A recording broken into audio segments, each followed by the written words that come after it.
今日咧同大家分享下點樣用上次咧醃咗嗰啲酸菜做個小炒。我鍾意多啲酸菜，所以今次咧就攞多啲出嚟。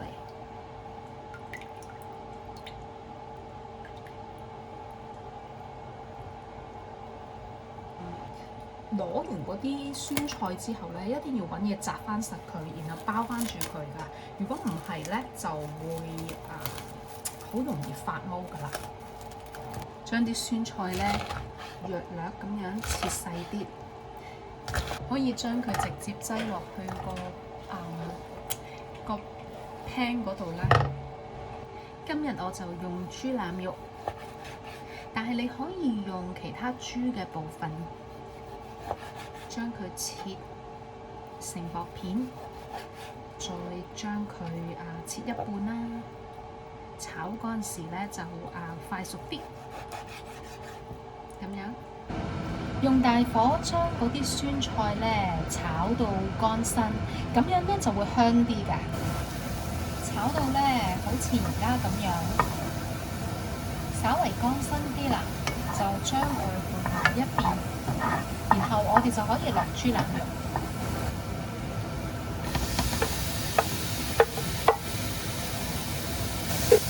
啲豬腩肉咧唔使醃㗎，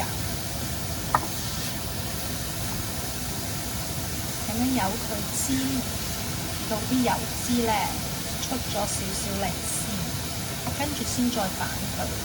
好啦，將佢反，全程咧都係用大火嘅。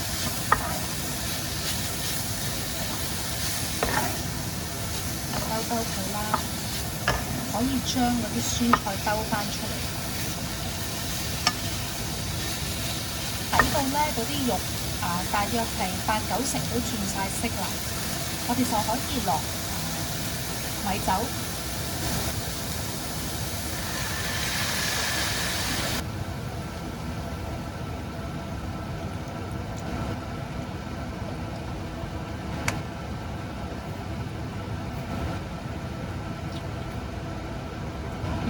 就將佢兜勻佢，